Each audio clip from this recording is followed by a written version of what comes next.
appreciate doing this is Adam Post, publisher of more than 1,000 comic books and marketing expert covering the woke controversies. Bud Light is still funding gay pride parades despite the crushing boycott that has cost them anywhere from $15 to $20 billion in stock market value. That was for a company that was worth $132 billion, now reduced by $15 to $20 billion depending on the stock price that day. In addition, Bud Light sales have plunged 25%, but that doesn't even account for the fact that they have this ridiculous rebate they're offering where you can get more money back than the cost of a case of beer. It has gone completely off the rails at Bud Light, but that is not enough to deter them from funding as many pride parades as they can possibly find, hoping to get some interest from that community. But they've been doing that for years, but it just keeps getting crazier. Let's get into this article from the Daily Wire. Before you do, please be sure you are subscribed to the channel.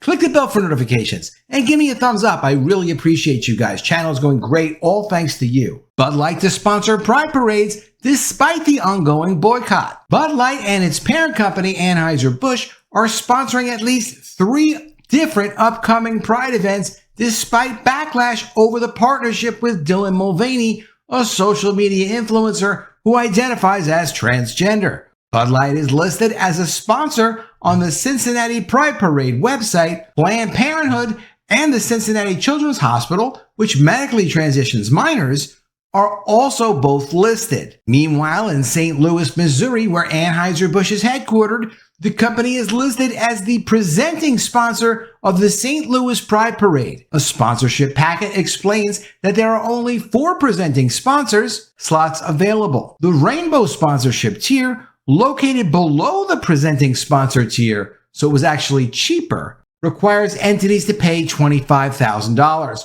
Usually that would be something like $50,000 or $100,000 if it's an above tier. Bud Light is also listed as a diamond sponsor of Stonewall Columbus, which organizes and hosts the annual Columbus, Ohio Pride Parade. The diamond sponsorship tier requires companies to donate $20,000, a document from the organization specifies. The document also adds all Stonewall Columbus sponsors must affirm Stonewall's diversity, equity, and inclusion policies and agree to donate no less than 8 hours of volunteer time during a calendar year. Anheuser-Busch was also listed as a premier sponsor for the San Francisco Pride Parade in 2022. The 2023 sponsors of the San Francisco Pride Parade have not yet been released. Bud Light was listed as a sponsor of the Chicago Pride Parade on a page that has since been scrubbed from the internet. Bud Light boasted that, quote, "We have a clear role to play in bringing real change and creating an inclusive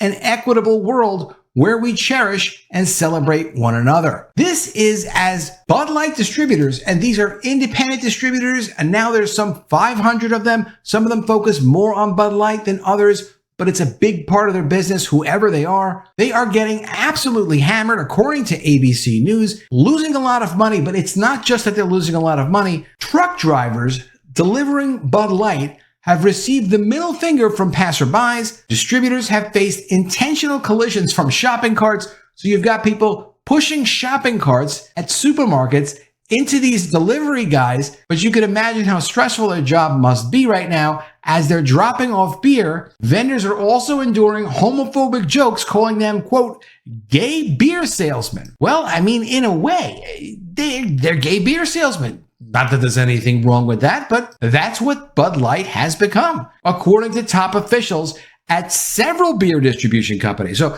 this is obviously going on throughout the country. The beer distributors are trying to distribute their beer, but they're getting the brunt of the pushback from the silly promotion that Alyssa Heinerschied came up with, former vice president, first female vice president in charge of the Bud Light brand after 40 years, ruining the brand as soon as they put her in charge with this ridiculous Dylan Mulvaney promotion. Corona and Corona Hard Seltzer products of Anheuser-Busch are also listed as sponsors of the upcoming Los Angeles Pride Parade. Cutwater Spirits, another Anheuser-Busch product, is listed as a sponsor of the 2023 Chicago Pride Fest, which will occur 1 week before the Chicago Pride Parade. The Pride Fest is a 2-day festival that will include Best of Chicago drag performances and a youth pride space for teens, whatever that is.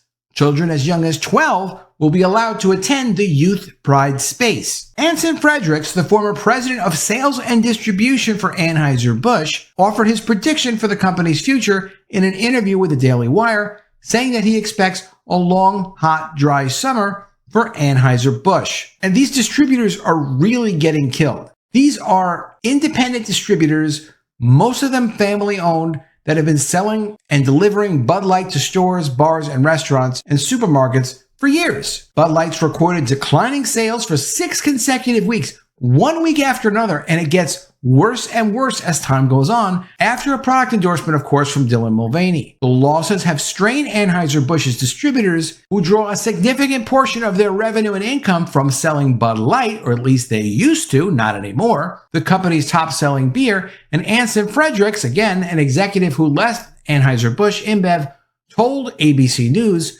quote, "The biggest losers here are the 500 independent businesses in the U.S. that distribute Anheuser-Busch products.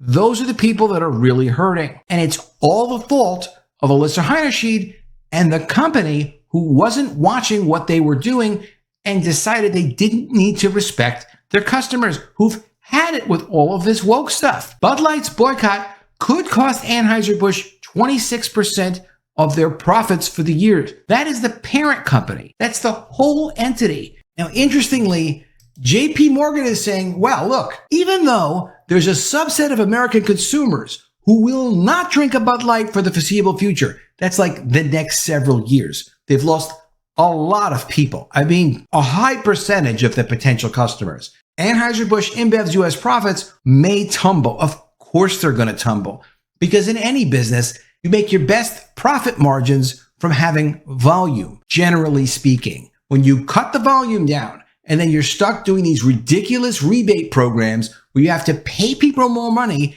than the cost of the product you're trying to sell them, of course you're going to lose money. Now, what JP Morgan is saying, and this is pretty damned interesting, is they expect profits to slide 26%. And they're advising potential investors, you might actually want to take a look at the stock, because the company is actually getting priced by the stock market at a 45% drop. So they're saying, hey, it may not be that bad. It may only be 26%. And the stock market is currently calling it at 45%. Of course, don't buy their stock, because this, aside from the attitude of this company and their terrible practices with respecting and dealing with their customers, they haven't solved the situation. This is a disaster that's still ongoing. No one in the beer industry expected this to go on this long. From NBC News, no one imagined it would go on this long. This is from a beer industry expert. Bud Light sales continue to plummet over Mulvaney's backlash. Could you imagine what their sales are going to be after Memorial Day? Who is having a Memorial Day weekend and going out and saying, you know what, let me stock up on Bud Light products or any of the Anheuser-Busch products? It's not just Bud Light. It's anything that Anheuser-Busch makes that people can let each other know, hey, watch out, don't buy that Budweiser product. Watch out, don't buy that other product, because they're actually owned by Bud Light's parent company. Don't support those guys. There's never been a consumer boycott like this. It is incredibly effective. The company is tremendously and permanently damaged.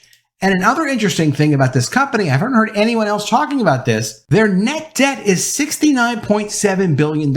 That's actually a lot of debt. It's not trivial. The company has been making money, and the first quarter, the first 3 months of 2023 were fine for them. They did pretty well, and the stock actually did okay until the Dylan Mulvaney promotion issue came out, and now the stock is completely tanking. But $69.7 billion of debt, that's a lot of debt, even for a big company, but it's manageable when two things happen. Interest rates are relatively low, which they're absolutely not right now. They've been going up and up and up, and the company is making money, and they have solid cash flow coming in. That's also not happening. I mean, you have this warning that, look, they're probably going to have 26% less earnings, but it may be as much as 45% less earnings or more. Even the industry experts have no idea how long this boycott is going to continue to go on. That amount of debt, these kinds of problems with customers, this terrible perception, this is not a company that should be trusted. Anson Fredericks, the former president for distribution for Anheuser-Busch, who obviously knows what he's talking about, has been saying, look, the main problem with the company is their focus completely changed. As he said, when he first joined, it was the world's largest private equity firm that happened to sell beer because the company was bought by a company that takes on a lot of debt. They buy up a company and then they use the profits from the company to pay off the debt. And then they wind up making a lot of profit. That's been going on for decades now. Nothing wrong with that. Anson says it was a very merit-based culture, he remarked. If you take a look at the 10 principles when I first joined, it was a meritocracy. They recruited people better than themselves. If you take a look at their 10 principles now, they say we're judged by the diversity of our teams. The core business principles Anheuser-Busch currently lists indeed place workforce diversity and assisting communities before cost management and ensuring superior value for their customers. Fredericks also noted that Anheuser-Busch has pivoted toward environmental, social, and corporate governance movements, also known as ESG, over the past decade. While corporate sustainability issues were once relegated to the footnotes of the company's annual reports, as recently as 5 years ago, the firm now publishes extensive documents recounting their commitment to reducing climate change, hiring workforces diversified with respect to race and sex, and enacting other policies which tend to distract from or decrease profits. This is the issue. You can't run a leveraged buyout with a focus that's not on controlling your costs and a merit-based culture, especially when something goes wrong. And something very seriously went wrong at Bud Light, at their whole company now, because they upset their customers. And they're going to have to pay the price. Let me know what you think of all this in the comments below. Were you aware these guys were still funding all these pride parades? Is this something they really want to be putting their name on right now when they've got all of this pushback and all of these boycotts?